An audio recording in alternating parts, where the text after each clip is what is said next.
Hello friends, आज हम लेकर आए हैं केस प्रेजेंटेशन ओबीजी के टॉपिक पर, जो कि है एक्टोपिक प्रेगनेंसी। चलिए देखते हैं कि केस प्रेजेंटेशन हम किस तरीके से बना सकते हैं एक्टोपिक प्रेगनेंसी पर।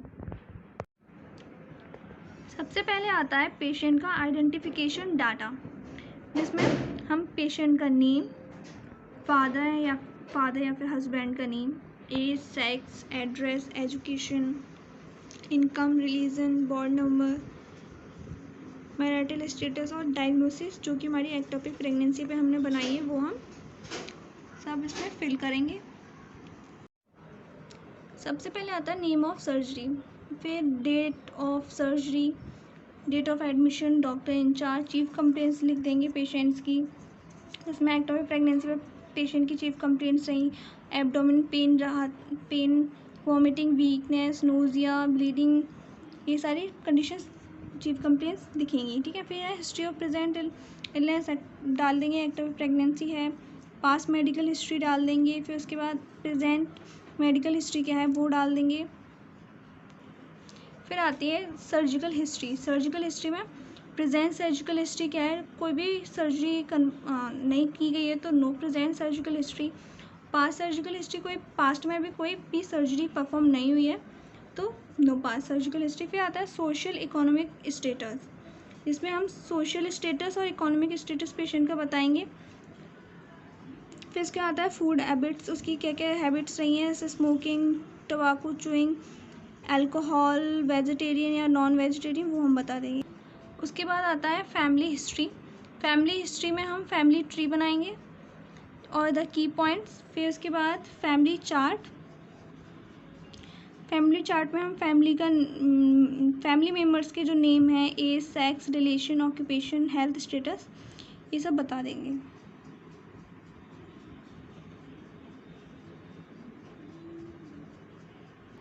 फिर आती है पर्सनल हिस्ट्री। पर्सनल हिस्ट्री में हम उसकी diet, bowel pattern, bladder pattern, habit, sleep, ये सारा कुछ बताएंगे। फिर उसके बाद आती है ऑब्स्टेट्रिक हिस्ट्री। ऑब्स्टेट्रिक हिस्ट्री में हम ग्रेविडा, कितनी बार कंसीव किया है, पैरा, अबॉर्शन, लाइव बर्थ, कितनी LMP और EDD, इम्यूनाइजेशन, किस चीज़ का, कौन सी इम्यूनाइजेशन वैक्सीन लगी है, वो सारा हम उसमें बता देंगे।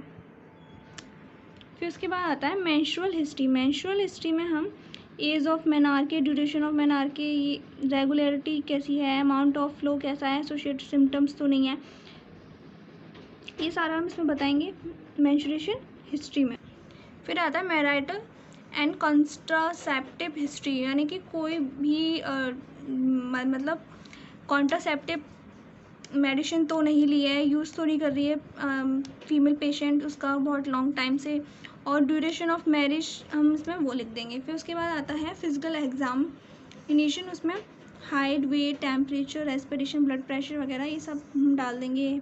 हेड, आइज़, फिजिकल एग्जामिनेशन में फिर यही ईयर, नोज, आगे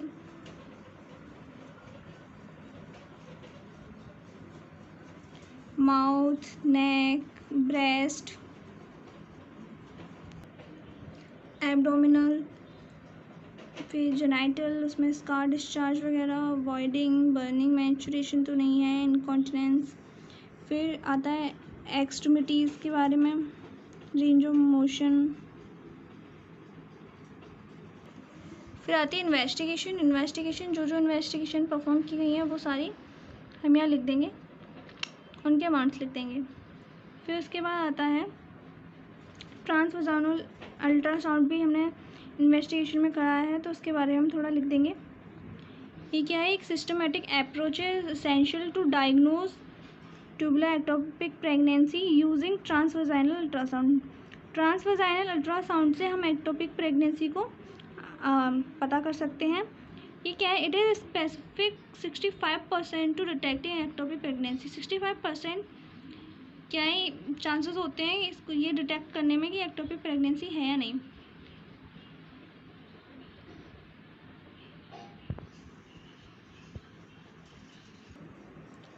ये हम मेडिसिन्स लिख देंगे, इसमें पैरासीटामोल, फेरोसाल्ब्यूट और डिक्लोफेनिक, ये सारी उनकी डोज, रूट और एक्शंस लिख देंगे। फिर आती है एनाटॉमी ऑफ यूट्रस। जो एक्टोपिक प्रेगनेंसी है उसका सबसे पहले उस डिसीज़ कंडीशन को पढ़ने से पहले हम एनाटॉमी, यूट्रस की एनाटॉमी जानेंगे, जिसमें हम जैसे कि ये फंडस है, fallopian tube, ovaries, cervix, vagina, ये सारे पार्ट्स हैं।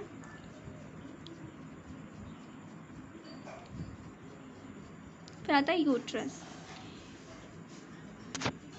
यूट्रस के बारे में लिख देंगे हम यूट्रस की एनाटॉमी। जैसे यूट्रस इज ऑल्सो कॉल्ड वॉर्म and inverted pear shape muscular organ of the female reproductive system if is located between the bladder and the rectum, जो कि ब्लैडर और रेक्टम के बीच में लोकेटेड होता है। यूट्रस हैज़ 3 लेयर, यूट्रस की 3 layers होती हैं, endometrium, myometrium and serosa. Endometrium, this is the inner lining of the uterus, it is shed during your periods, जो पीरियड्स के टाइम पे क्या है यही शेड हो के बाहर निकलती है। Myometrium, it is the thick middle muscles layer of the corpus of the fundus. फिर आती है सिरोसा, जो सबसे आउटर लेयर होती है, this is the smooth outer layer. फिर आते हैं फंक्शंस ऑफ द यूट्रस, जैसे कि प्रेगनेंसी कंसीव करने में, फर्टिलिटी में काम यूट्रस वर्क करता है, मेंस्ट्रुअल साइकिल में यूट्रस फंक्शन करता है।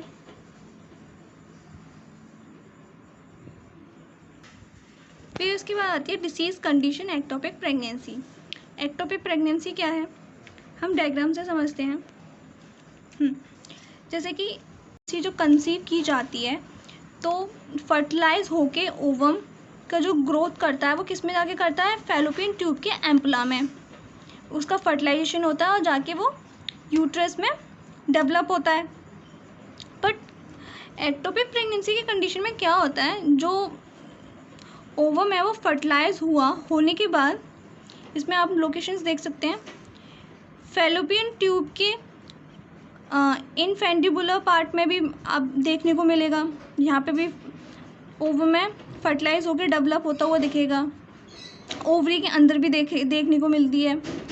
इंटरस्टिशियल इधर भी देखने को मिलेगा। इस्थमस, इसमें भी, इस पार्ट में भी आपको देखने को मिलेगा। और ये सीरस स्कार है, इधर भी आपको देखने को मिलेगा। और यहाँ तक कि सर्विक्स की एरिया पे भी हमें देखने को मिल सकता है कि यहाँ पे भी जो ओवम है वो डेवलप होता हुआ देखने को मिलेगा। और यहाँ तक कि ये यूट्रस के पार्ट्स में। फिर यूट्रस से बाहर एब्डोमेन में भी हमें क्या है, जो हमारी जो ओवम फर्टिलाइज हुआ है वो वहाँ पे जाके, जैसे एब्डोमेन में ये इधर साइड है बिल्कुल आउटर साइड जाके भी हमें ओवम फर्टिलाइज होता हुआ दिखेगा। तो इसी कंडीशन को अगर वो अपनी जो मेन जो पोजीशन है यूट्रस के अंदर ना होके वो कहीं और जाके फर्टिलिटी इम्प्लांट होती है और डेवलप होती है, उसी को हम क्या कहते हैं, एक्टोपिक प्रेगनेंसी कहते हैं। वही इसमें लिखा है, ectopic pregnancy is also known as tubular pregnancy, any pregnancy where the fertilised ovum gets implant and develop in the site other than the normal uterine cavity. Normal uterine cavity की को छोड़ के कहीं और इम्प्लांट और develop हो रहा है ओवम, तो उसी को हम क्या कहेंगे, एक्टोपिक प्रेगनेंसी कहेंगे। फिर उसके बाद आता है एक्टोपिक प्रेगनेंसी के टाइप्स। ये इसके टाइप्स हैं, इम्प्लांटेशन के अकॉर्डिंग दिए गए हैं।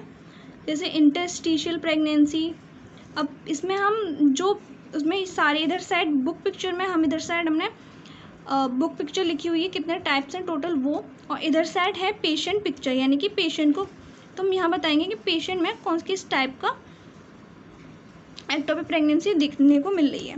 जैसे इंटरस्टिशियल प्रेगनेंसी पेशेंट में नहीं है, इस्केमिक प्रेगनेंसी पेशेंट में नहीं है, एम्पुला, ये सारा हम लिख देंगे। तो हम पेशेंट में देखने को मिली है एम्पुलरी प्रेगनेंसी, जो कि ओवम एम्पुला में फर्टिलाइज होता है बट वहाँ पर ही रुककर वो डेवलप भी वहीं पे होने लगा।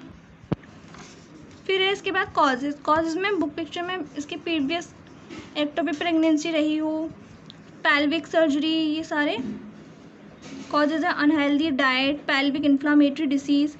तो जो पेशेंट में जो कॉज है एक्टोपिक प्रेगनेंसी का वो क्या है, पैल्विक इन्फ्लामेटरी डिसीज, जो उसको पास्ट में कंडीशन हुई थी, जो हमने लिखी भी थी, तो इसकी वजह से उसको एक्टोपिक प्रेगनेंसी कॉज हुई है। फिर उसके बाद आते हैं एक्टोपिक प्रेगनेंसी की पैथोलॉजी, पैथोफिजियोलॉजी है जो आप देख सकते हो। Implant of the developing blastocysts outside the uterine cavity, penetration of ovum into the muscular wall of the fallopian tube. Pregnancy cannot survive without the uterine endometrium. Embryo or trophoblast dead.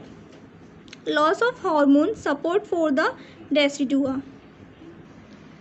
Slugging of decidua out of the uterus through the vagina. Vaginal bleeding. फिर आते clinical manifestation, जिसे हम sign and symptoms भी कह सकते हैं। जो कि पेशेंट, अब इसमें देखते हैं कि बुक पिक्चर और पेशेंट पिक्चर। एब्डोमेन पेन और पेल्विक पेन प्रेजेंट रहेगा, डिजीनेस प्रेजेंट है, pain in lower back absent, vomiting and nausea present, bleeding per vagina present and weakness present है। फिर आता है डायग्नोस्टिक इवैल्यूएशन। डायग्नोस्टिक इवैल्यूएशन में हमने ब्लड टेस्ट परफॉर्म कराया, transvaginal ultrasound and laparoscopy हमने नहीं कराया, हमने सिर्फ पेशेंट पिक्चर में आप देख सकते हैं हमने blood test, transvaginal ultrasound कराया है। फिर मेडिकल मैनेजमेंट, ये ड्रग्स आ जाएंगी जो जो हमने चलाई हैं और जो बुक पिक्चर के according.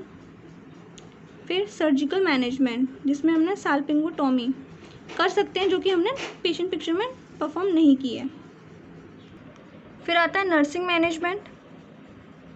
Nursing management provide analgesic medications, check vital sign of the patient and provide medication as per doctor order, provide IV fluid to the patient, maintain input output chart at the patient, give information और knowledge regarding patient condition. ये सारा हम nursing management में लिख देंगे। फिर आती है नर्सिंग डायग्नोसिस, जिसमें सबसे पहले हमने एक्यूट पेन पे नर्सिंग डायग्नोसिस बनाई है, जो कि हमने किस बेस पे बनाई है, एविडेंस बाय पेन स्केल पर, जिसमें हमने इसमें लिखा है 7/10 according to scale, pain scale. फिर bleeding per vaginal related to rupture of membrane, fluid volume deficit related to vomiting as per evidence by intake and output chart. फिर 4 बनाई है activity intolerance related to weakness as evidence by observation of the patient activity.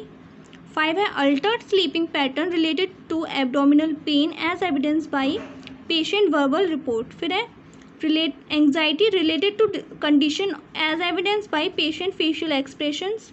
फिर आता है knowledge deficit related to condition as evidence by frequently asked questions.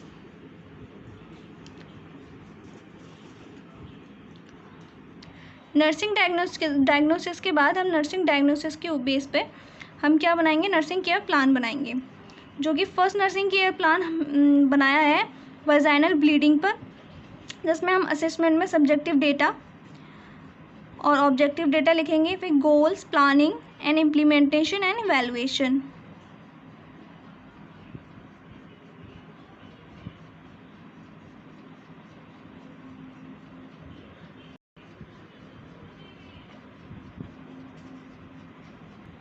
Second nursing care plan हमने acute pain related to the distension of rupture of tubal pregnancy as evidence by pain scale. इसमें भी हम assessment करेंगे, nursing diagnosis लिखेंगे, गोल, फिर उसके बाद planning के बाद इम्प्लीमेंटेशन, इवैल्यूएशन हम लिखेंगे।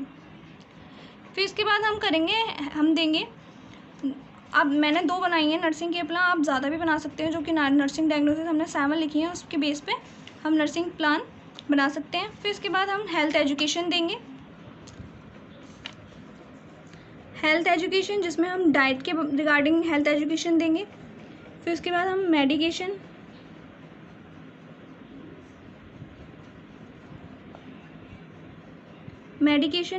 में पर्सनल हाइजीन,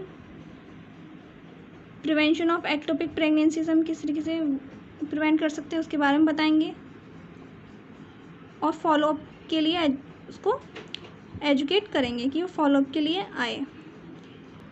और एंड में आता है बिब्लियोग्राफी, जहाँ से हमने ये कंटेंट लिया है वो सारा हम लिख देंगे।